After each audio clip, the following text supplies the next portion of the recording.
जब लागे जग रहीए नानक किच सुणीए किच कहीए।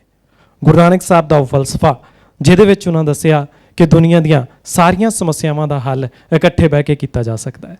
इसे करके गुरु साहब ने अपनियां सारियां सिक्ख्यावां दित्तियां शब्द रूप विच, जिहड़ियां अगांह तो अगांह पीढ़ी दर पीढ़ी उन्हां दा फलसफा अगे लोकां तक पहुँचा सकण। तो गुरु साहब दी इन्हां सिक्ख्यावां नूं सजदा करन वास्ते, गुरु साहब के 550 साला प्रकाश पुरब नूं मनाउण वास्ते अज असीं आण जुड़े हाँ सिटी यूनीवर्सिटी लुधियाना के वेड़े। लिशकारा टीवी कनेडा के सारे दर्शकों का बहुत बहुत स्वागत करदा जी। गुरु नानक साहब जी के सिक्ख्या ते फलसफे की अजोके समय के विच महत्व के उत्ते जुड़ी इस विचार चर्चा के विच। सो बहुत बहुत स्वागत। मैं पवनदीप सिंह हाज़र हाँ जी लिशकारा टीवी कनेडा दीआं सारियां संगतां दे रूबरू गुरु नानक साहब जी के 550 साला गुरपुरब नूं समर्पित इस विशेष विचार चर्चा नूं लैके। वाहिगुरू जी का खालसा वाहिगुरू जी की फतेह। अज की इस विशेष विचार चर्चा के विच गुरु नानक साहब के फलसफे के उत्ते चर्चा करने वास्ते साडे खास माहर मेहमान अज के इस प्रोग्राम के विच शामिल ने। उन्हां नाल तुआरफ कराउण तो पहलां बहुत बहुत धन्नवाद करना चाहांगा सिटी यूनीवर्सिटी लुधियाना और सिटी यूनीवर्सिटी लुधियाना दे विच खास तौर के उत्ते इस उपराले वास्ते बहुत सहयोग दिता है, जिन्होंने सिटी यूनीवर्सिटी के MD सरदार मनबीर सिंह जी साडे नाल तशरीफ फरमा ने। उन्हां दा बहुत बहुत स्वागत है। हुण तुहाडा तुआरफ करावांगा साडीआं अज दीआं उन्हां 3 महान हस्तियां दा जो अज की इस विचार चर्चा दे विच साडी अगवाई भी करनगियां ते गुरु नानक साहब के फलसफे नूं थोड़ा जिहा घोखण दा यतन अपनी बुद्धि के मुताबिक असीं करांगे। साडे नाल तशरीफ फरमा ने सरदार जसपाल सिंह जी हेरा, चीफ एडिटर पैरेदार अखबार। जसपाल सिंह जी हेरा चलंत मामलिਆਂ सिख इतिहास ते गुरु साहब के फलसफे के उत्ते खोज कार्यां दे उत्ते विशेष पकड़ रखते हैं। उन्हां दे नाल तशरीफ फरमा ने Sardar Jagtar Singh ji Dhiman, registrar city university Ludhiana. Dhiman साहब पंजाबी साहित्य की झोली लगभग 3 दर्जन किताबां पा चुके हैं तो गुरु नानक साहब जी के वातावरणवादी फलसफे नूं समर्पित ने, क्योंकि इस तो पहला पंजाब एग्रीकल्चर यूनीवर्सिटी दे विच अपनियां सेवावां दे दौरान इन्हां ने लगभग 4 दहाके पंजाब की हरी क्रांति के गवाह होने की साखी भरी है। उन्हां दे नाल हाज़र ने सरदार जोगिंदर सिंह जी। सरदार जोगिंदर सिंह जी सिख इतिहास, गुरु साहब दीआं सिक्ख्यावां ते पत्रकारी दे विच चलंत मामलिਆਂ ਦੇ माहर ने। बहुत बहुत स्वागत है जी तुहाडा अज दी इस चर्चा दे विच शामिल होने वास्ते।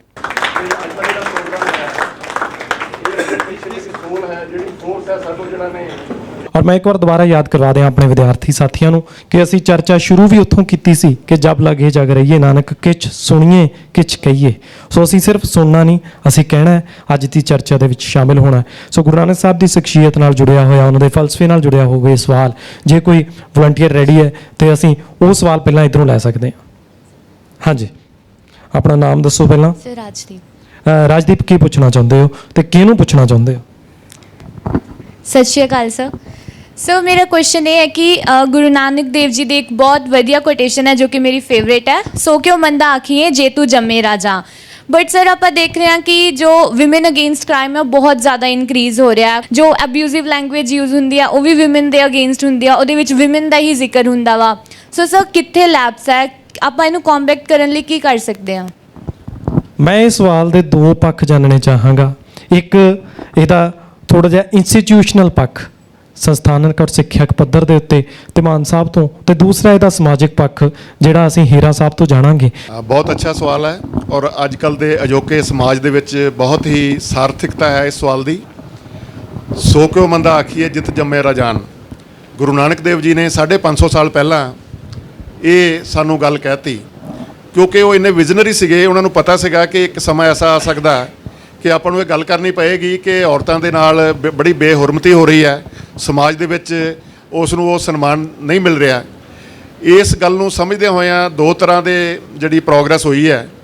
एक प्रोग्रेस ਤਾਂ ਇਹ ਹੋਈ है कि ਆਪਾਂ ਕੰਸਟੀਟਿਊਸ਼ਨਲੀ ਜਾਂ ਸਮਾਜਿਕ ਤੌਰ ਦੇ ਉੱਤੇ ਅਸੀਂ ਔਰਤਾਂ ਨੂੰ ਥੋੜਾ ਜਿਹਾ ਕੰਸੀਡਰ ਕੀਤਾ ਔਰ ਔਰਤਾਂ ਲਈ ਰਿਜ਼ਰਵੇਸ਼ਨ ਵੀ ਕੀਤੀ, ਔਰਤਾਂ ਨੂੰ ਵਿੱਦਿਆ ਦੀਆਂ ਮੁਹੱਈਆ ਕਰਵਾਈਆਂ अपॉर्चुनिटीज़।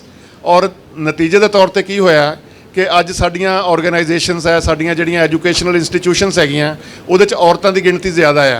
पंजाब एग्रीकल्चरल यूनीवर्सिटी जिथे मैं तकरीबन 4 दहाके काम करने का मौका मिलिया, उस समय के नाल नाल औरतों की गिणती मुंडियां नालों ज़्यादा, कुड़ियां की गिणती मुंडियां नालों ज़्यादा होंदी गई। और विद द रिजल्ट साढ़े 56.4% जिहड़ियां इनरोलमेंट आ कुड़ियां दी सीगी। और जदों असीं रिजल्ट देखते सीगे ਉਹ ਰਿਜ਼ਲਟ ਦੇ ਵਿੱਚ ਕੁੜੀਆਂ ਮਾਰਕਾ ਮਾਰਦੀਆਂ ਸੀ। ਹੀਰਾ ਸਾਹਿਬ, ਇਹ ਜਿਹੜੇ ਵਿਦਿਅਕ ਅੰਕੜੇ ਹੁੰਦੇ ਨੇ, ਇਹ ਭਰਮਾਉਂਦੇ ਤਾਂ ਨਹੀਂ ਕਿ ਅਸੀਂ ਥੋੜਿਆਂ ਨੂੰ ਕਹਿ ਦਿੰਨੇ ਆ ਇੱਕ ਔਰਤ ਪਹੁੰਚ ਜਾਂਦੀ ਹੈ ਚੰਨ ਤੇ ਅਸੀਂ ਕਹਿੰਦੇ ਆ ਕਿ ਫਲਸਫਾ ਪਹੁੰਚ ਗਿਆ ਗੁਰੂ ਨਾਨਕ ਸਾਹਿਬ ਦਾ ਬਹੁਤ ਉੱਚਾ, ਪਰ ਦੂਸਰੇ ਪਾਸੇ ਬਹੁ ਗਿਣਤੀ ਜਦੋਂ ਦੇਖਦੇ ਆ ਤੇ ਉੱਥੇ ਅਸੀਂ ਉਹਦੇ ਇੱਕ ਪ੍ਰਾਪਤੀ ਦੇ ਉਰਲੇ ਹੋ ਕੇ ਬਹੁ ਗਿਣਤੀ ਵਾਸਤੇ ਕੰਮ ਹੀ ਨਹੀਂ ਕਰਦੇ। ਉੱਥੇ ਫਿਰ ਸਾਡੀ ਪਰਉਪਕਾਰਤਾ ਵੀ ਪਿੱਛੇ ਰਹਿ ਜਾਂਦੀ ਹੈ, ਸਾਡਾ ਵੰਡ ਛਕਣਾ ਵੀ ਪਿੱਛੇ ਰਹਿ ਜਾਂਦਾ ਹੈ। ਉੱਥੇ ਬਹੁਤ ਸਾਰੀਆਂ ਚੀਜ਼ਾਂ ਨੇ ਗੁਰੂ ਨਾਨਕ ਸਾਹਿਬ ਦੀਆਂ ਸਿੱਖਿਆਵਾਂ ਜਿਹੜੀਆਂ ਅਸੀਂ ਛੱਡ ਦਿੰਨੇ ਆ। ਦੇਖੋ, ਇਹਦੇ ਵਿੱਚ ਕੋਈ ਸ਼ੱਕ ਨਹੀਂ ਕਿ ਗੁਰੂ ਨਾਨਕ ਪਾਤਸ਼ਾਹ ਨੇ ਸੋ ਕਿਉ ਮੰਦਾ ਆਖੀਏ ਜਿਤ ਜੰਮੇ ਰਜਾਨ ਕਹਿ ਕੇ ਔਰਤ ਨੂੰ ਬਣਦਾ ਸਤਿਕਾਰ ਸੀ ਜਿਹੜਾ ਉਹ ਦਿੱਤਾ। ਪਰੰਤੂ ਕਿਉਂਕਿ ਜਿਹੜੀਆਂ ਸਮਾਜ ਦੇ ਵਿੱਚ ਚੱਲ ਰਹੀਆਂ ਪ੍ਰਚਲਿਤ ਕੁਰੀਤੀਆਂ ਹੁੰਦੀਆਂ, ਜੇ ਹੁਣ ਅਸੀਂ ਗੱਲ ਕਰੀਏ ਕਿ ਗੁਰੂ ਗੋਬਿੰਦ ਸਿੰਘ ਜੀ ਮਹਾਰਾਜ ਨੇ ਅੰਮ੍ਰਿਤ ਦਾ ਜਿਹੜਾ ਬਾਟਾ ਤਿਆਰ ਕੀਤਾ ਜੀ, ਉਹ ਜਾਤ ਪਾਤ ਖਤਮ ਕਰਨ ਦੇ ਲਈ ਕੀਤਾ। ਸਾਰਿਆਂ ਨੂੰ ਇੱਕੋ ਹੀ ਬਾਟੇ ਵਿੱਚੋਂ ਅੰਮ੍ਰਿਤ ਛਕਾਇਆ ਕਿ ਅੱਜ ਤੋਂ ਬਾਅਦ ਜਿਹੜਾ ਅੰਮ੍ਰਿਤ ਛਕੂਗਾ ਉਹਦੇ ਲਈ ਜਾਤ ਪਾਤ ਨਹੀਂ ਹੋਊਗੀ ਕੋਈ ਜੀ। ਪਰੰਤੂ ਸਿੱਖਾਂ ਦੇ ਵਿੱਚ ਹੀ ਮੈਂ ਸਮਝਦਾ ਕਿ ਅੱਜ ਜਾਤ ਪਾਤ ਆ ਜਿਹੜੀ ਉਹ ਵੱਧ ਆ, ਸਭ ਤੋਂ ਵੱਧ ਆ। ਸੋ ਇਹ ਜਿਹੜੀ ਅਸੀਂ ਗੱਲ ਕਰ ਰਹੇ ਹਾਂ ਔਰਤਾਂ ਦੀ, ਸਾਡੇ ਸਮਾਜ ਦੇ ਵਿੱਚ ਮਾਣ ਦੀ, ਸਤਿਕਾਰ ਦੀ, ਉਹਦੇ ਪਿੱਛੇ ਵੀ ਇਹ ਜਿਹੜੀਆਂ ਰੂੜੀਵਾਦੀ ਸੋਚਾਂ ਹੁੰਦੀਆਂ ਨੇ ਸਾਡੀਆਂ। ਠੀਕ ਹੈ, ਜਿਹੜਾ ਤੁਸੀਂ ਗੱਲ ਕੀਤੀ ਆ ਕਿ ਕੁਝ ਫੀਸਦੀ, ਜੇ ਅਸੀਂ ਮਤਲਬ ਇਸ ਗੱਲ ਦਾ ਅੰਕੜੇ ਇਕੱਠੇ ਕਰੀਏ ਕਿ ਅੱਜ ਜਿਹੜੀਆਂ ਸਾਡੀਆਂ ਧੀਆਂ ਨੇ ਜਿਹੜੀਆਂ ਉਹ ਅੱਗੇ ਵਧ ਰਹੀਆਂ ਨੇ, ਜੇ ਚਾਹੇ ਵਿਦਿਆ ਦੇ ਖੇਤਰ 'ਚ ਗੱਲ ਕੀਤੀ ਜਾਂਦੀ ਆ, ਪਿਛਲੇ 17 ਸਾਲ ਹੋ ਗਏ ਨੇ ਕਿ +2 ਦਾ ਜਾਂ ਮੈਟ੍ਰਿਕ ਦਾ ਜਿਹੜਾ ਰਿਜ਼ਲਟ ਆਉਂਦਾ ਉਹਦੇ ਵਿੱਚ ਜਿਹੜੀਆਂ ਕੁੜੀਆਂ ਨੇ ਉਹ ਅੱਗੇ ਹੁੰਦੀਆਂ ਨੇ, ਪਰੰਤੂ ਇਹਨਾਂ ਦੀ ਫੀਸਦੀ ਆ ਜਿਹੜੀ ਬਹੁਤ ਥੋੜ੍ਹੀ ਆ। ਸੋ ਹਰ ਖੇਤਰ ਦੇ ਵਿੱਚ ਜਿਹੜੀਆਂ ਔਰਤਾਂ ਨੇ ਉਹ ਅੱਗੇ ਵਧ ਰਹੀਆਂ ਨੇ, ਇਹਦੇ ਵਿੱਚ ਵੀ ਕੋਈ ਸ਼ੱਕ ਨਹੀਂ, ਪਰੰਤੂ ਜਿਹੜੀਆਂ ਰੂੜੀਵਾਦੀ ਪਰੰਪਰਾਵਾਂ ਨੇ ਸਾਡੇ ਸਮਾਜ ਦੀਆਂ, ਸੋ ਅੱਜ ਵੀ ਮਤਲਬ ਜਦੋਂ ਕਿਸੇ ਘਰ ਦੇ ਵਿੱਚ ਭਾਵੇਂ ਕਿ ਹੁਣ ਅਸੀਂ ਇਹ ਕਹਿੰਦੇ ਆ ਕਿ ਕੁੜੀਆਂ ਦੀ ਲੋਹੜੀ ਮਨਾਉਣ ਲੱਗ ਗਏ ਨੇ, ਪਰੰਤੂ ਅੱਜ ਵੀ ਜਦੋਂ ਕਿਸੇ ਘਰ ਦੇ ਵਿੱਚ ਕੁੜੀ ਜਨਮ ਲੈਂਦੀ ਹੈ ਤਾਂ ਸਾਰੇ ਪਰਿਵਾਰ ਦੇ ਚਿਹਰੇ ਮੁਰਝਾਏ ਹੁੰਦੇ ਨੇ। ਨਾਲੇ ਇੱਕ ਪੱਖ ਸ਼ਾਇਦ ਇਹ ਵੀ ਹੈ ਕਿ ਕੁੜੀਆਂ ਦੀ ਲੋਹੜੀ ਮਨਾਉਣ ਦੀ ਲੋੜ ਹੀ ਤਾਂ ਪਈ ਕਿਉਂਕਿ ਕੁੜੀਆਂ ਨੂੰ ਆਪਾਂ ਪਹਿਲਾਂ ਬਹੁਤ ਥੱਲੇ ਲੈ ਗਏ ਸੀ। ਉਹੀ ਗੱਲ ਹੋਈ ਨਾ ਕਿ ਅਸੀਂ ਜੇ ਲੋਹੜੀ ਮਨਾਉਣੀ ਵੀ ਸ਼ੁਰੂ ਕਰਤੀ ਤਾਂ ਉਹ ਸਿਰਫ ਖਬਰਾਂ ਤੱਕ ਆ। ਇੱਥੇ ਮੈਂ ਇੱਕ ਥੋੜੀ ਜਿਹੀ ਚੀਜ਼ ਜੋੜਾਂਗਾ ਹੀਰਾ ਸਾਹਿਬ, ਦੂਸਰਾ ਮੇਰਾ ਸਵਾਲ ਜਿਹੜਾ ਜੁੜਦਾ ਇਹਦੇ ਨਾਲ, ਪੰਜਾਬੀਆਂ ਦੀ ਸਿੱਖਾਂ ਦੀ ਸਰਮੌਰ ਸੰਸਥਾ ਜਿਹੜੀ ਸ਼੍ਰੋਮਣੀ ਗੁਰਦੁਆਰਾ ਪ੍ਰਬੰਧਕ ਕਮੇਟੀ, ਗੁਰੂ ਨਾਨਕ ਸਾਹਿਬ ਦਾ 550 ਸਾਲਾ ਗੁਰਪੁਰਬ ਇੱਕ ਵੱਡਾ ਮੌਕਾ ਹੋ ਸਕਦਾ ਸੀ ਗੁਰੂ ਸਾਹਿਬ ਦੀਆਂ ਸਿੱਖਿਆਵਾਂ ਨੂੰ ਘਰ ਘਰ ਪਹੁੰਚਾਉਣ ਵਾਸਤੇ। ਉਹਦੇ ਵਾਸਤੇ ਗੁਰੂ ਸਾਹਿਬ ਦੀ ਬਾਣੀ ਦਾ ਵਿਸ਼ਲੇਸ਼ਣ ਕਰ ਸਕਦੇ ਸੀ ਅਸੀਂ, ਗੁਰੂ ਸਾਹਿਬ ਦੀ ਉਸ ਬਾਣੀ ਦੇ ਧਾਰਨੀ ਹੋਏ ਲੋਕ ਜਿਹੜੇ ਅਣਗੌਲੇ ਪਏ ਨੇ ਉਹਨਾਂ ਨੂੰ ਲੋਕਾਂ ਸਾਹਮਣੇ ਲਿਆ ਸਕਦੇ ਸੀ, ਰੋਲ ਮਾਡਲ ਬਣਾ ਸਕਦੇ ਸੀ, ਗੁਰਦੁਆਰੇ ਦੀ ਸਹੀ ਪਰਿਭਾਸ਼ਾ, ਲੰਗਰ ਦੀ ਸਹੀ ਪਰਿਭਾਸ਼ਾ ਲੋੜਵੰਦਾਂ ਤੱਕ ਪਹੁੰਚਾਉਣ ਦੀ ਸਲਾਹ ਸੀ। ਪਰ ਉਹਨੂੰ ਵੀ ਮਨਾਇਆ ਜਾ ਰਿਹਾ ਉਸੇ ਇੱਕ ਤਰੀਕੇ ਨਾਲ ਜਿਹੜਾ ਅਸੀਂ ਇੱਕ ਬਣਾ ਲਿਆ ਰਿਵਾਜ ਕਿ ਅਸੀਂ ਬਹੁਤ ਵੱਡਾ ਇੱਕ ਨਗਰ ਕੀਰਤਨ ਕਰਨਾ, ਵੱਡੇ ਕੀਰਤਨ ਦਰਬਾਰ ਕਰਨੇ ਆ ਤੇ ਉੱਥੇ ਫਿਰ ਸ਼ਾਇਦ ਗੁਰਬਾਣੀ ਨੂੰ ਅਸੀਂ ਉੱਚੀ ਉੱਚੀ ਦੁਬਾਰਾ ਗਾਉਣਾ ਜਿਹੜਾ ਉਹ ਆਪਣਾ ਫਰਜ਼ ਸਮਝ ਲਾਂਗੇ, ਉੱਤੇ ਅਮਲ ਕਰਨਾ ਫਰਜ਼ ਨਹੀਂ ਸਮਝਾਂਗੇ। ਨਹੀਂ, ਦੇਖੋ ਇਹ ਜਿਹੜੇ ਨਗਰ ਕੀਰਤਨ ਆ ਇਹਨਾਂ ਨੂੰ ਪਹਿਲਾਂ ਅਸੀਂ ਜਲੂਸ ਕਹਿੰਦੇ ਸੀ ਜੀ, ਸੋ ਬਾਅਦ ਚ ਕਹਿਤਾ ਵੀ ਜਲੂਸ ਆ ਜਿਹੜਾ ਉਹ ਤਾਂ ਮਾੜੇ ਬੰਦੇ ਦਾ ਵੀ ਕੱਢਿਆ ਜਾਂਦਾ, ਉਹਨੂੰ ਸ਼ਬਦ ਨੂੰ ਅਸੀਂ ਨਗਰ ਕੀਰਤਨ ਤੇ ਲੈ ਜਾਂਦਾ। ਜਲੂਸ ਦਾ ਮਤਲਬ ਸੀ ਕਿ ਕੌਮ ਦਾ ਜਲੌ ਦਿਖਾਉਣਾ ਸੀ ਕਿ ਉਸ ਵੇਲੇ ਕੌਮ ਸੀ ਜਿਹੜੀ ਸਾਡੀ ਬਹੁਤ ਘੱਟ ਗਿਣਤੀ ਸੀ, ਕੌਮ ਦਾ ਜਲੌ ਦਿਖਾਉਣ ਲਈ ਕਿ ਕੌਮ ਕਿੰਨੀ ਕੁ ਤਾਕਤਵਰ ਆ, ਇਹ ਨਗਰ ਕੀਰਤਨ ਨੇ ਜਿਹੜੇ ਤਾਂ ਆਯੋਜਿਤ ਕੀਤੇ ਜਾਂਦੇ ਸੀ। ਪਰੰਤੂ ਜਿੱਥੋਂ ਤੱਕ ਗੁਰੂ ਸਾਹਿਬਾਨ ਦੀ ਸਿੱਖਿਆ ਦਾ ਸੰਬੰਧ ਆ, ਗੁਰੂ ਸਾਹਿਬਾਨ ਦੇ ਸਿਧਾਂਤ ਨੂੰ ਗੱਲ ਕਰਨ ਦਾ ਸੰਬੰਧ ਆ, ਸੋ ਗੁਰੂ ਸਾਹਿਬ ਨੇ ਜਿਹੜੀ ਸਾਨੂੰ ਗੱਲ ਕੀਤੀ ਆ ਕਿ ਕਿਰਤ ਕਰੋ, ਕੁਦਰਤ ਨਾਲ ਪਿਆਰ ਕਰੋ ਤੇ ਗਿਆਨ ਪ੍ਰਾਪਤ ਕਰੋ। ਗੁਰੂ ਸਾਹਿਬ ਨੇ ਤਾਂ ਹੋਰ ਕੋਈ ਗੱਲ ਕੀਤੀ ਨਹੀਂ, ਉਹਨਾਂ ਨੇ ਤਾਂ ਹਰ ਤਰ੍ਹਾਂ ਦੇ ਵਿਖਾਵੇ ਦਾ ਖੰਡਨ ਕੀਤਾ। ਉਹਨਾਂ ਨੇ ਚਾਹੇ ਕਿਸੇ ਤਰ੍ਹਾਂ ਦਾ ਵੀ ਵਿਖਾਵਾ ਵਾ ਉਹਦਾ ਉਹਨਾਂ ਨੇ ਖੰਡਨ ਕੀਤਾ। ਪਰੰਤੂ ਅਸੀਂ ਜਿਹੜਾ ਉਹਨਾਂ ਦਾ ਮੂਲ ਸਿਧਾਂਤ ਸੀ ਕਿ ਪਹਿਲੀ ਗੱਲ ਕਿਰਤ ਕਰਨੀ ਆ, ਦੂਜਾ ਕੁਦਰਤ ਨੂੰ ਪਿਆਰ ਕਰਨਾ, ਕੁਦਰਤ ਦੇ ਨੇੜੇ ਰਹਿਣਾ ਵਾ, ਤੀਸਰਾ ਸਾਨੂੰ ਗਿਆਨ ਪ੍ਰਾਪਤ ਕਰਨਾ ਚਾਹੀਦਾ, ਵੱਧ ਤੋਂ ਵੱਧ ਗਿਆਨ ਪ੍ਰਾਪਤ ਕਰਨਾ ਚਾਹੀਦਾ। ਹੁਣ ਨਗਰ ਕੀਰਤਨ ਆ ਜਿਹੜਾ ਉਹਦੇ ਨਾਲ ਕਿੰਨਾ ਕੁ ਗਿਆਨ ਆਊਗਾ ਸਾਨੂੰ, ਕੀਰਤਨ ਦਰਬਾਰ ਦੇ ਨਾਲ ਕਿੰਨਾ ਠੀਕ ਹੈ ਕਿ ਗੁਰਬਾਣੀ ਦਾ ਗਾਇਨ ਹੁੰਦਾ ਵਾ, ਕਿੰਨਾ ਕੁ ਗਿਆਨ ਆਊਗਾ। ਅੱਜ ਸਾਡੇ ਬੱਚੇ ਨੇ ਜਿਹੜੇ ਉਹਨਾਂ ਨੂੰ ਜਾਣਕਾਰੀ ਨਹੀਂ ਹੈ ਕਿ ਸਾਡਾ ਇਤਿਹਾਸ ਕੀ ਆ। ਸੋ ਗੁਰੂ ਸਾਹਿਬ ਦੀ ਜਿਹੜੀ ਸਿੱਖਿਆ ਵਾ, ਜੇ ਅਸੀਂ ਉਹਨੂੰ ਸੱਚੀ ਮੁੱਚੀ ਆਪਣੀਆਂ ਅਗਲੀਆਂ ਪੀੜ੍ਹੀਆਂ ਤੱਕ ਲੈ ਕੇ ਜਾਣਾ, ਉਹਦਾ ਤਾਂ ਕਿ ਪ੍ਰਭਾਵ ਪੈਦਾ ਹੋਵੇ। ਗੱਲ ਜਿਹੜੀ ਆਪਾਂ ਕਰ ਰਹੇ ਸੀ, ਜੇ ਅੱਜ ਸਾਡੇ ਸਮਾਜ ਦੇ ਵਿੱਚ ਜਾਤ ਪਾਤ ਉਵੇਂ ਹੀ ਆ, ਜੇ ਅੱਜ ਸਾਡੇ ਸਮਾਜ ਵਿੱਚ ਧੀਆਂ ਦਾ ਸਤਿਕਾਰ ਨਹੀਂ, ਅਸੀਂ ਉਸ ਗੱਲ ਨੂੰ ਜਿਹੜਾ ਗੁਰੂ ਸਾਹਿਬ ਦਾ ਸਿਧਾਂਤ ਸੀ ਉਹਨਾਂ ਨੂੰ ਲੋਕਾਂ ਦੇ ਮਨ 'ਚ ਨਹੀਂ ਬਿਠਾ ਸਕੇ। ਗੱਲ ਫਿਰ ਉੱਪਰੀ ਆ ਗਈ, ਜਿਸ ਗੱਲ ਨੂੰ ਗੁਰੂ ਸਾਹਿਬ ਨੇ ਖੰਡਨ ਕੀਤਾ ਸੀ। ਉਹਨਾਂ ਨੇ ਜਿਹੜੇ ਉਸ ਵੇਲੇ ਦੇ ਪੁਜਾਰੀ ਸੀ, ਉਸ ਵੇਲੇ ਦੇ ਬ੍ਰਾਹਮਣ ਸੀ ਜਾਂ ਉਸ ਵੇਲੇ ਦੇ ਕਾਜੀ ਸੀ, ਉਹਨਾਂ ਸਾਰਿਆਂ ਦੇ ਜਿਹੜੇ ਕਰਮਕਾਂਡ ਸੀ ਉਹਨਾਂ ਦਾ ਖੰਡਨ ਕੀਤਾ ਤੇ ਅੱਜ ਉਹੀ ਕੋਈ ਸਾਡੇ ਗੁਰਦੁਆਰਿਆਂ 'ਚ ਹੋਣ ਲੱਗ ਗਿਆ। ਬੜੀ ਹੈਰਾਨੀ ਦੀ ਗੱਲ ਆ ਕਿ ਇੱਕ ਦਿਨ ਮੈਂ ਗੁਰਦੁਆਰਾ ਸਾਹਿਬ ਗਿਆ ਤੇ ਉੱਥੇ ਪਤਾ ਲੱਗਿਆ ਕਿ ਅੱਜ ਗੁਰੂ ਨਾਨਕ ਸਾਹਿਬ ਦਾ ਸਰਾਧ ਮਨਾਇਆ ਜਾ ਰਿਹਾ। ਜੋਗਿੰਦਰ ਸਿੰਘ ਜੀ, ਅੱਜ ਦੀ ਜਿਹੜੀ ਸਾਡੀ ਜ਼ਿੰਦਗੀ ਹੈ ਉਸ ਜ਼ਿੰਦਗੀ 'ਚ ਬਹੁਤ ਸਾਰੀਆਂ ਚੀਜ਼ਾਂ ਅਸੀਂ ਅਲਾਮਤਾਂ ਜਿਹੜੀਆਂ ਨੇ ਅਸੀਂ ਆਪ ਸਹੇੜ ਲਈਆਂ ਨੇ, ਕਿਉਂਕਿ ਗੁਰੂ ਨਾਨਕ ਸਾਹਿਬ ਦੇ ਪਹਿਲੇ ਫਲਸਫੇ ਤੋਂ ਅਸੀਂ ਦੂਰ ਹੋ ਗਏ ਹਾਂ। ਬੇਸ਼ੱਕ ਅਸੀਂ ਲੁੱਟ ਖਸੁੱਟ ਦੀ ਗੱਲ ਕਰੀਏ, ਬੇਸ਼ੱਕ ਅਸੀਂ ਸਾਡੇ ਸਰੀਰ ਨੂੰ ਲੱਗਣ ਵਾਲੀਆਂ ਬਿਮਾਰੀਆਂ ਦੀ ਗੱਲ ਕਰੀਏ, ਬੇਸ਼ੱਕ ਅਸੀਂ ਸਮਾਜਿਕ ਨਾ ਬਰਾਬਰੀ ਦੀ ਗੱਲ ਕਰੀਏ, ਉੱਥੇ ਮੇਰੇ ਖਿਆਲ ਦੇ ਵਿੱਚ ਸਭ ਤੋਂ ਮੁੱਢਲੀਆਂ ਚੀਜ਼ਾਂ ਦੇ ਵਿੱਚੋਂ ਜੇ ਨਿਕਲੀਏ ਤੇ ਗੁਰੂ ਨਾਨਕ ਸਾਹਿਬ ਜੀ ਦੀ ਕਿਰਤ ਕਰੋ ਤੇ ਫਿਰ ਕਿਰਤ ਦਾ ਮੁੱਲ ਨਾ ਪਾਉਣਾ ਜਿਹੜਾ ਹੈ, ਕਿਸੇ ਦਾ ਹੱਕ ਪਰਾਇਆ, ਜਿਹੜਾ ਹੱਕ ਪਰਾਇਆ ਨਾਨਕਾ ਉਸ ਸੂਰ ਉਸ ਖਾਏ, ਜਿਹੜਾ ਉਹਨਾਂ ਨੇ ਕਿਹਾ, ਇਹ ਦੋ ਸਿੱਖਿਆਵਾਂ ਜਿਹੜੀਆਂ ਸੀ ਜੇ ਸ਼ਾਇਦ ਇਹਨਾਂ ਦੇ ਅਸੀਂ ਸਹੀ ਤਰ੍ਹਾਂ ਧਾਰਨੀ ਹੋ ਜਾਂਦੇ ਤੇ ਇਹ ਬਹੁਤ ਸਾਰੀਆਂ ਅਲਾਮਤਾਂ ਤੋਂ ਅਸੀਂ ਬਚ ਸਕਦੇ ਸਾਂ। ਗੁਰੂ ਸਾਹਿਬ ਨੇ ਸਾਨੂੰ ਪਰਮ ਗੁਣ ਦਿੱਤੇ ਨੇ, ਉਹ 'ਚ ਜਿਹੜਾ ਕਿਰਤ ਹੈ, ਕਿਰਤ ਕਰੋ, ਨਾਮ ਜਪੋ, ਵੰਡ ਛਕੋ, ਉਹਦੇ ਬਾਰੇ ਪਹਿਲਾਂ ਚਰਚਾ ਹੋ ਵੀ ਚੁੱਕੀ ਹੈ। ਜੇ ਦੇਖੀਏ ਤਾਂ ਪੰਜਾਬ ਦੀ ਧਰਤੀ ਤੇ ਜਿਹੜਾ ਅੱਜ ਦਾ ਨੌਜਵਾਨ ਹੈ ਉਹ ਕਿਰਤ ਨਾਲੋਂ ਟੁੱਟ ਚੁੱਕਾ ਹੈ। ਪੰਜਾਬ 'ਚ ਜਿਹੜਾ ਵਰਕ ਕਲਚਰ ਹੈ ਉਹ ਖਤਮ ਹੋ ਚੁੱਕਾ ਹੈ। ਜੇਕਰ ਦੇਖਿਆ ਜਾਵੇ ਤਾਂ ਇੱਥੋਂ ਦੇ ਜਿਹੜੇ ਬਹੁ ਗਿਣਤੀ ਵਿਦਿਆਰਥੀ ਨੇ ਉਹ ਸਿਰਫ ਤੇ ਸਿਰਫ ਆਪਣੀ ਮੰਜ਼ਿਲ ਜਿਹੜੀ ਹੈ ਉਹ ਵਿਦੇਸ਼ ਨੂੰ, ਚਾਹੇ ਉਹ ਕੈਨੇਡਾ ਦੀ ਧਰਤੀ ਹੈ ਜਾਂ ਉਹ ਇੰਗਲੈਂਡ ਦੀ ਧਰਤੀ ਹੈ, ਸਿਰਫ ਉਹਨੂੰ ਹੀ ਸਮਝਦੇ ਨੇ। ਔਰ ਹਰ ਵਿਦਿਆਰਥੀ ਦੀ ਜਿਹੜੀ ਦੌੜ ਹੈ ਸਿਰਫ ਇਹ ਹੈ ਕਿ ਮੈਂ ਆਹ ਡਿਗਰੀ ਕਰਨ ਤੋਂ ਬਾਅਦ, ਇੱਥੋਂ ਤੱਕ ਕਿ ਹੁਣ ਤਾਂ +2 ਤੋਂ ਬਾਅਦ ਹੀ ਜਿਹੜੇ ਵਿਦਿਆਰਥੀ ਨੇ ਉਹ ਵਿਦੇਸ਼ 'ਚ ਜਾਣ ਲੱਗ ਗਏ ਨੇ। ਅਤੇ ਇੱਥੇ ਉਹ ਕਿਰਤ ਨਾਲੋਂ, ਕਿਉਂਕਿ ਜਦੋਂ ਉਹ ਪੜ੍ਹਾਈ ਦੇ ਦੌਰਾਨ ਵੀ ਘਰਾਂ 'ਚ ਲਾ ਲਓ, ਜਿਵੇਂ ਪੁਰਾਣਾ ਜਿਹੜਾ ਪੁਰਾਤਨ ਸਮੇਂ ਵੱਲ ਝਾਤ ਮਾਰੀਏ ਤਾਂ ਇੱਥੇ ਜਿਹੜੇ ਪੰਜਾਬ ਦੀ ਜਿਹੜੇ ਮਿਹਨਤਕਸ਼ ਲੋਕਾਂ ਦੀ ਜਾਂ ਪੰਜਾਬੀਆਂ ਦੀ ਮਿਹਨਤਕਸ਼ ਵਜੋਂ ਗੱਲ ਹੁੰਦੀ ਸੀ। ਪਰ ਹੁਣ ਕੋਈ ਵੀ ਵਿਦਿਆਰਥੀ ਜਾਂ ਨੌਜਵਾਨ ਕੰਮ ਤੋਂ ਪਾਸਾ ਵੱਟ ਰਿਹਾ ਹੈ ਤੇ ਸਿਰਫ ਇਹੀ ਆਖਦਾ ਕਿ ਮੈਂ ਤਾਂ ਵਿਦੇਸ਼ ਚਲਾ ਜਾਣਾ, ਕਿਉਂਕਿ ਕਿਰਤ ਬਾਬੇ ਨਾਨਕ ਦੀ ਕਿਰਤ ਨਾਲ ਉੱਥੇ ਜਾ ਕੇ ਬੇਸ਼ੱਕ ਕੰਮ ਕਰਨਾ ਪਵੇ। ਉੱਥੋਂ ਦਾ ਜੇਕਰ ਦੇਖੀਏ ਤਾਂ ਉੱਥੇ ਜਾ ਕੇ ਇੱਥੋਂ ਤੱਕ ਵੀ ਹੈ ਕਿ ਜਿਹੜੇ ਸਾਡੇ ਵਿਦਿਆਰਥੀ ਨੇ ਉਹ ਰਾਤ ਦਿਨ 2-2 ਸ਼ਿਫਟਾਂ ਵੀ ਲਾਉਂਦੇ ਨੇ, ਉਹਦੇ ਨਾਲ ਨਾਲ ਪੜ੍ਹਾਈ ਵੀ ਕਰਦੇ ਨੇ। ਜਿਹੜਾ ਅਸੀਂ ਕਿਰਤ ਦੇ ਕਲਚਰ ਨਾਲੋਂ ਟੁੱਟਣ ਨਾਲ ਹੀ ਜਿਹੜਾ ਇੱਥੋਂ ਤੱਕ ਕਿ ਜਿਹੜੀ ਹੈਗੀ ਹੈ ਅਸੀਂ ਖੁਦਕਸ਼ੀਆਂ ਤੱਕ ਵੀ ਪਹੁੰਚ ਗਏ ਹਾਂ। ਜਿਹੜੀ ਕਿਸਾਨੀ ਦੀ ਖੁਦਕਸ਼ੀ ਦੀ ਗੱਲ ਕਰੀਏ ਤਾਂ ਉਹਦਾ ਇੱਕ ਵੱਡਾ ਕਾਰਨ, ਭਾਵੇਂ ਕਿ ਅਹਿਮ ਕਾਰਨ ਇਹ ਵੀ ਨੇ ਕਿ ਸਰਕਾਰਾਂ ਨੇ ਉਹਨਾਂ ਵੱਲ ਧਿਆਨ ਨਹੀਂ ਦਿੱਤਾ ਜਾਂ ਜਿਹੜੀਆਂ ਸਰਕਾਰੀ ਪਾਲਿਸੀਆਂ ਨੇ ਉਹ ਵੀ ਉਹਦੇ ਜ਼ਿਕਰ 'ਚ ਆਉਂਦੀਆਂ ਨੇ, ਪਰ ਜਿਹੜਾ ਵੱਡਾ ਇੱਕ ਇਹ ਵੀ ਕਾਰਨ ਹੈ ਕਿ ਅਸੀਂ ਖੁਦ ਕਿਰਤ ਨਾਲੋਂ ਟੁੱਟ ਚੁੱਕੇ ਹਾਂ, ਅਸੀਂ ਖੁਦ ਕੰਮ ਨਾਲੋਂ ਟੁੱਟ ਚੁੱਕੇ ਹਾਂ। ਸਾਡੇ ਖੇਤਾਂ ਦਾ ਕੰਮ ਹੈ ਜਾਂ ਸਾਡੇ ਘਰਾਂ ਦਾ ਕੰਮ ਹੈ ਉਹ ਸਿਰਫ ਪ੍ਰਵਾਸੀ ਮਜ਼ਦੂਰਾਂ ਜਾਂ ਵਿਦੇਸ਼ੀ ਜਿਹੜੇ ਹੈਗੇ ਨੇ ਉਹਨਾਂ। ਮੇਰਾ ਸਵਾਲ ਅੱਜ ਦੇ ਅਖੌਤੀ ਸੱਭਿਆਚਾਰ ਤੇ ਲੱਚਰਤਾ ਤੋਂ ਲੈ ਕੇ ਆ, ਜਿਵੇਂ ਸਾਨੂੰ ਸੱਭਿਆਚਾਰ ਦੇ ਨਾਮ ਉੱਤੇ, ਕਲਚਰ ਦੇ ਨਾਮ ਉੱਤੇ ਸਾਡੇ ਉੱਪਰ ਲੱਚਰਤਾ ਥੋਪੀ ਜਾ ਰਹੀ ਹੈ। ਗਾਣੇ ਵੀ ਲੱਚਰਤਾ ਭਰੇ ਆ ਰਹੇ ਨੇ, ਪਰ ਸਾਨੂੰ ਗੁਰੂ ਸਾਹਿਬ ਜੀ ਨੇ ਸਮਝਾਇਆ ਸੀ, ਗੰਧਨ ਵੈਣ ਸੁਣਹਿ ਉਰਝਾਵ ਹੈ, ਨਾਮ ਲੈ ਤਲਕਾਇਆ। ਸੋ ਅਸੀਂ ਇਸ ਅਖੌਤੀ ਸੱਭਿਆਚਾਰ ਤੇ ਕਲਚਰ ਤੋਂ ਕਿਵੇਂ ਬਚ ਸਕਦੇ ਜਾਂ ਕਿਵੇਂ ਇਸ ਨੂੰ ਖਤਮ ਕਰ ਸਕਦੇ ਹਾਂ? ਤੁਸੀਂ ਗੱਲ ਕੀਤੀ ਆ ਕਿ ਅੱਜ ਜਿਹੜੀ ਵਿਸ਼ਵ ਪੱਧਰ ਦੀ ਮੰਡੀ ਆ ਉਹਦੀਆਂ ਬਹੁਤ ਸਾਰੀਆਂ ਸਮੱਸਿਆਵਾਂ ਨੇ ਜਿਹੜੀਆਂ ਉਹ ਸਾਡੇ ਲਈ ਪੈਦਾ ਹੋਈਆਂ ਨੇ। ਅੱਜ ਵਿਸ਼ਵ ਪੱਧਰ ਦੀ ਮੰਡੀ ਦੇ ਲਈ ਉਹਨਾਂ ਨੇ ਆਪਣਾ ਸਮਾਨ ਆ ਜਿਹੜਾ, ਆਪਣੇ ਪ੍ਰੋਡਕਟ ਨੇ ਜਿਹੜੇ ਉਹ ਵੇਚਣੇ ਹੁੰਦੇ ਨੇ। ਸੋ ਉਹਨਾਂ ਪ੍ਰੋਡਕਟਾਂ ਨੂੰ ਵੇਚਣ ਦੇ ਲਈ ਉਹ ਨਵੇਂ ਆ ਜਿਹੜੇ ਇਸ ਤਰ੍ਹਾਂ ਦੇ ਢੰਗ ਤਰੀਕੇ ਨੇ ਉਹ ਸਾਡੇ ਸਾਹਮਣੇ ਲੈ ਆਉਂਦੇ ਨੇ। ਮਿਸ ਯੂਨੀਵਰਸ ਮੁਕਾਬਲਾ ਹੋ ਰਿਹਾ ਜੀ, ਆ ਵਰਲਡ ਮੁਕਾਬਲਾ ਹੋ ਰਿਹਾ ਜੀ। ਸੋ ਇਹ ਸਾਰਾ ਕੁਝ ਆ ਜਿਹੜਾ ਅਸੀਂ ਉਸ ਪ੍ਰਭਾਵ ਤੋਂ ਬਚ ਨਹੀਂ ਸਕਦੇ, ਉਸ ਪ੍ਰਭਾਵ ਦੇ ਸਾਨੂੰ ਅਧੀਨ ਚੱਲਣਾ ਪਊਗਾ।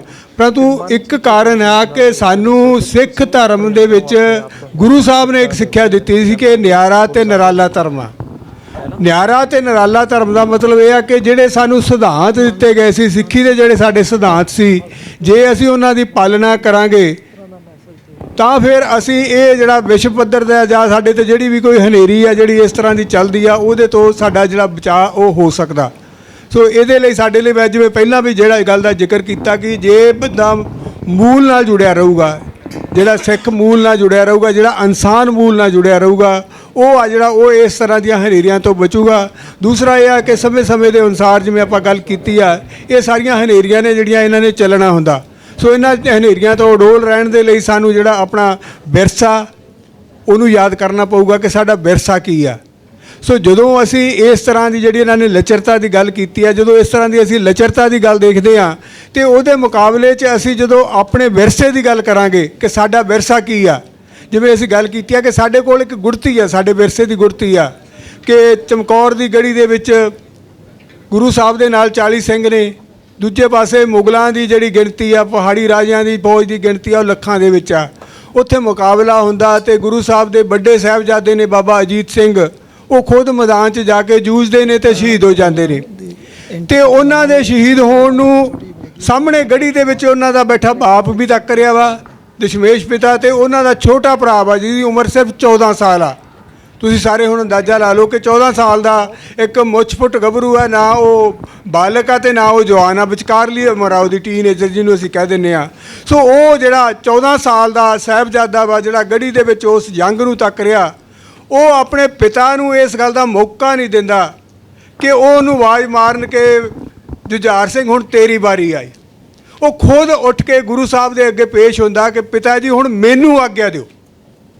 ਸੋ ਇਹ ਸਾਡਾ ਵਿਰਸਾ ਵਾ ਕਿ ਅਸੀਂ ਕਿਸੇ ਵੀ ਦੁੱਖ ਤੋਂ, ਕਿਸੇ ਵੀ ਤਕਲੀਫ ਤੋਂ, ਕਿਸੇ ਵੀ ਸਮੱਸਿਆ ਤੋਂ ਭੱਜਣਾ ਨਹੀਂ, ਬਿਲਕੁਲ ਉਹਦਾ ਮੁਕਾਬਲਾ ਕਰਨ ਦੇ ਲਈ ਖੁਦ ਅੱਗੇ ਆਉਣਾ ਜੀ। ਇੱਧਰ ਉੱਧਰ ਨਹੀਂ ਅਸੀਂ ਦੇਖਣਾ ਕਿ ਆਹ ਅੱਗੇ ਆਊਗਾ, ਆਹ ਅੱਗੇ ਆਊਗਾ, ਆਹ ਅੱਗੇ ਆਊਗਾ। ਇਹ ਸਾਡਾ ਵਿਰਸਾ ਵਾ ਕਿ ਅਸੀਂ ਖੁਦ ਅੱਗੇ ਆਉਣਾ।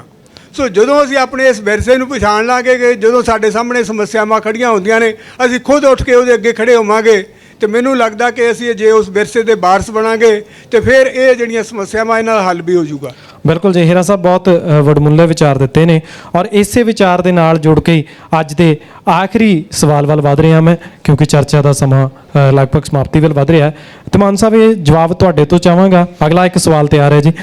ਦੋਸਤ, ਆਪਣਾ ਨਾਮ ਦੱਸੋ ਜੀ। ਵਾਹਿਗੁਰੂ ਜੀ ਕਾ ਖਾਲਸਾ, ਵਾਹਿਗੁਰੂ ਜੀ ਕੀ ਫਤਿਹ। ਸਰ, ਮੇਰਾ ਨਾਮ ਸਹਿਜਪ੍ਰੀਤ ਸਿੰਘ ਹੈ। ਸਰ, ਮੇਰਾ ਇੱਕ ਸਵਾਲ ਹੈ ਕਿ ਸਤਿਗੁਰੂ ਨਾਨਕ ਸਾਹਿਬ ਸੱਚੇ ਪਾਤਸ਼ਾਹ ਨੇ ਅਕਾਲ ਮੂਰਤ ਕਿਹਾ ਵੀ ਪਰਮਾਤਮਾ ਦੀ ਮੂਰਤੀ ਬਣਾ ਕੇ ਇੱਕ ਪੂਜਾ ਨਹੀਂ ਕੀਤੀ ਜਾ ਸਕਦੀ, ਜਿਵੇਂ ਕਿ ਸਤਿਗੁਰਾਂ ਦਾ ਫਰਮਾਨ ਵੀ ਹੈ, ਦੁਬਦਾ ਨਾ ਪੜੋ, ਹਰ ਬਿਨ ਹੋਰ ਨਾ ਪੂਜੋ, ਮੜੇ ਮਸਾਨ ਨਾ ਜਾਈ।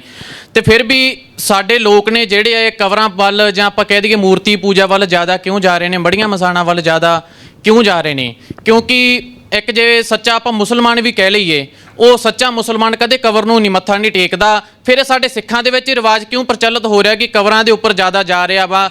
ਜਿਹੜੀ ਸਤਿਗੁਰਾਂ ਨੇ ਗੱਲ ਕਹੀ ਆ, ਹਰ ਬਿਨ ਹੋਰ ਨਾ ਪੂਜੋ, ਮੜੇ ਮਸਾਨ ਨਾ ਜਾਈ, ਅਸੀਂ ਇਸ ਗੱਲ ਦੇ ਉਲਟ ਕਿਉਂ ਜਾ ਰਹੇ ਹਾਂ ਸਰ? ਜਿਵੇਂ ਹੇਰ ਸਾਹਿਬ ਨੇ ਕਿਹਾ, ਜੇ ਕੱਲ ਆਪਾਂ ਉਹਨਾਂ ਦੀ ਗੱਲ ਨੂੰ ਅਮਲ 'ਚ ਨਹੀਂ ਲਿਆ ਰਹੇ, ਸਮੇਂ ਦੇ ਨਾਲ ਆਪਾਂ ਅਣਗੌਲਿਆ ਕਰਨ ਲੱਗ ਗਏ ਜਾਂ ਪਿੱਛੇ ਹਟ ਗਏ ਹਾਂ, ਤਾਂ ਉਹ ਸਾਡਾ ਕਸੂਰ ਹੈ। ਉਹ ਉਹਨਾਂ ਦੀ ਕਹੀ ਹੋਈ ਗੱਲ ਦਾ ਕਸੂਰ ਨਹੀਂ। ਉਹ ਅਸੀਂ ਰੂੜੀਵਾਦੀ ਪਰੰਪਰਾ ਨੂੰ ਜਿਹੜਾ ਮੁੜ ਕੇ ਉਹਦੇ ਰਸਤੇ ਤੇ ਚੱਲਣ ਲੱਗ ਗਏ ਆ, ਉਹ ਸਾਨੂੰ ਸੁਧਾਰ ਕਰਨ ਦੀ ਲੋੜ ਹੈ। ਔਰ ਜਿਵੇਂ ਉਹਨਾਂ 'ਚ ਗੁਰੂ ਸਾਹਿਬ ਦੇ ਵਿੱਚ ਬਹੁਤ ਵੱਡੀ ਇੱਕ ਕਨਵਿੰਸਿੰਗ ਪਾਵਰ ਸੀਗੀ, ਉਹ ਗੱਲ ਨੂੰ ਸਮਝਾਉਣ ਦਾ ਉਹਨਾਂ ਦਾ ਬੜਾ ਤਰੀਕਾ ਸੀ। ਪਹਿਲਾਂ ਲੋਕ ਸਾਰੇ ਆਰਤੀ ਕਰਦੇ ਸੀ, ਗਣੇਸ਼ ਪੂਜਾ ਕੀਤੀ, ਥਾਲੀ 'ਚ ਆਰਤੀ ਕਰਤੀ, ਦੀਵੇ ਜਗਾਏ। ਉਹਨਾਂ ਨੇ ਕਿੱਡੀ ਵੱਡੀ ਵਿਸ਼ਾਲ ਗੱਲ ਕੀਤੀ ਹੈ ਕਿ ਗगन में थाल रवि चंद दीपक बने, तारका मंडल जनक मोती, ਧੂਪ ਮਲਿਆਣ ਲੋ ਪਵਨ ਚਵਰੋ ਕਰੇ, ਭਵ ਖੰਡਨਾ ਤੇਰੀ ਆਰਤੀ। ਕਿ ਸਾਰੀ ਜਿਹੜੀ ਕਾਇਨਾਤ ਆ, ਇਹਦੇ ਵਿੱਚ ਸੂਰਜ ਤੇ ਚੰਦ ਦੀਵੇ ਹੈ, ਇਹਦੇ ਵਿੱਚ ਜਿਹੜੀ ਬਨਸਪਤੀ ਹੈ ਉਹ ਧੂਫ ਦੀ ਤਰ੍ਹਾਂ ਮਹਿਕਦੀ ਹੈ, ਔਰ ਰਾਤ ਨੂੰ ਤਾਰੇ ਜਿਹੜੇ ਚਮਕਦੇ ਆ ਉਹ ਹੀਰੇ ਮੋਤੀ ਜਿੱਦਾਂ ਥਾਲੀ ਵਿੱਚ ਸਜਾਏ ਆ। ਉਹਨਾਂ ਦੇ ਕਹਿਣ ਦਾ ਇੱਕ ਤਰੀਕਾ ਹੁੰਦਾ ਸੀਗਾ, ਸਮਝਾਉਣ ਦੀ ਗੱਲ ਹੁੰਦੀ ਸੀਗੀ, ਤੇ ਆਪਾਂ ਉਸ ਗੱਲ ਨੂੰ ਸਮਝਦੇ ਹੋਇਆਂ ਵੀ ਅਣਗੌਲਿਆ ਕਰ ਰਹੇ ਹਾਂ। ਤੇ ਇਹ ਮੈਂ ਸਮਝਦਾ ਕਿ ਸਾਡੀ ਜਿਹੜੀ ਰੂੜੀਵਾਦ ਸੋਚ ਹੈ। ਔਰ ਦੂਸਰੀ ਗੱਲ ਇਹ, ਜਿਵੇਂ ਪਵਨ ਜੀ ਨੇ ਪਹਿਲਾਂ ਕੀਤੀ ਹੈ, ਕਿ ਕਿਸੇ ਗੱਲ ਦੀ ਬਿਲਕੁਲ ਖਾਤਮਾ ਨਹੀਂ ਹੁੰਦਾ। ਜਦੋਂ ਇਹੋ ਜਿਹੇ ਜਿਹੜੇ ਸਮਾਗਮ ਹੁੰਦੇ ਆ, ਹੁਣ 550 ਸਾਲਾ ਆਪਾਂ ਮਨਾ ਰਹੇ ਹਾਂ, ਸਾਰੇ ਦੇਸ਼ਾਂ ਵਿਦੇਸ਼ਾਂ ਦੇ ਵਿੱਚ ਮਨਾ ਰਹੇ ਹਾਂ, ਕੁਛ ਤਾਂ ਇਹਦਾ ਫਾਇਦਾ ਹੋਏਗਾ। ਆਪਾਂ ਬਾਣੀ ਨੂੰ ਮੁੜ ਚੇਤੇ ਕਰ ਰਹੇ ਹਾਂ, ਆਪਾਂ ਉਹਦੇ ਸੰਦੇਸ਼ ਅਸੀਂ ਅੱਜ ਜੁੜੇ ਹਾਂ, ਸ਼ਾਇਦ ਕੋਈ ਜਾਗਰੂਕਤਾ ਅਸੀਂ। ਹੁਣ ਮੈਂ ਗੱਲ ਕਰਦਾ ਬੂਟਿਆਂ ਦੀ, ਪਲਾਂਟੇਸ਼ਨ ਦੀ ਗੱਲ ਕਰੀਏ, ਤੇ ਕੋਈ ਜਿਹੜੇ NGOs ਹੈਗੇ ਉਹ ਕਹਿੰਦੇ ਅਸੀਂ 550 ਬੂਟੇ ਇੱਥੇ ਲਾਏ ਆ, ਕੋਈ ਕਹਿੰਦਾ 550 ਬੂਟੇ ਇੱਥੇ ਲਾਏ ਆ, ਕੋਈ ਕਹਿੰਦਾ ਅਸੀਂ ਜਿਹੜੇ ਫਲਾਵਰ ਸੀਡਸ ਹੈ ਉਹ ਅਲੱਗ-ਅਲੱਗ ਖਾਲੀ ਥਾਂ ਦੇ ਉੱਤੇ ਖਿਲਾਰ ਦਿੱਤੇ ਆ। ਉਹ ਕੁਛ ਤਾਂ ਫਾਇਦਾ ਹੋਏਗਾ ਜਦੋਂ ਉਹ ਜੰਮਣਗੇ, ਜਦੋਂ ਉਹ ਪੁੰਗਰਨਗੇ, ਬੂਟੇ ਬਣਨਗੇ, ਹਰਿਆਵਲ ਵਧੇਗੀ। ਤਾਂ ਮੈਂ ਸਮਝਦਾ ਹਾਂ ਕਿ ਇਹੋ ਜਿਹੇ ਦਿਨ ਹੈ। ਅਸੀਂ ਜਦੋਂ 500 ਸਾਲਾ ਬਣਾਇਆ ਸੀਗਾ, ਉਸ ਵੇਲੇ ਵੀ ਕੁਛ ਪ੍ਰਣ ਕੀਤੇ ਸੀਗੇ, ਕੁਛ ਪ੍ਰਣ ਕੀਤੇ ਸੀ, ਕੁਛ ਅਸੀਂ ਕਾਰਜ ਕੀਤੇ ਸੀ। ਜਿਹੜੇ ਕਾਰਜ ਕੀਤੇ ਆ, ਕੁਛ ਹੋ ਗਏ, ਕੁਛ ਰਹਿ ਗਏ। ਕਈਆਂ ਦਾ ਪ੍ਰਭਾਵ ਜਿਹੜਾ ਹੈ ਉਹ ਨਜ਼ਰ ਆਉਂਦਾ, ਕਈਆਂ ਦਾ ਨਹੀਂ ਨਜ਼ਰ ਆਉਂਦਾ। ਹੁਣ ਸਾਡੇ 500 ਸਾਲਾ ਆ ਗਿਆ, ਇਹਦੇ ਵਿੱਚ ਆਪਾਂ ਉਹ ਚੀਜ਼ ਰਿਪੀਟ ਕਰ ਰਹੇ ਹਾਂ। ਔਰ ਮੈਂ ਸਮਝਦਾ ਕਿ ਜ਼ਰੂਰ ਹੀ ਇਸ ਦਾ ਚੰਗਾ ਪ੍ਰਭਾਵ ਪਵੇਗਾ। ਬਾਬੇ ਨਾਨਕ ਦੀ ਜਿਹੜੀ ਫਿਲਾਸਫੀ ਹੈ ਉਹ ਸਾਡੇ ਵੈਸੇ ਤਾਂ ਕਣ ਕਣ ਸਾਡੇ ਰਗ ਰਗ ਦੇ ਵਿੱਚ ਹੈ, ਲੇਕਿਨ ਅਸੀਂ ਉਸ ਨੂੰ ਅਣਗੌਲਿਆ ਕਰ ਰਹੇ ਹਾਂ।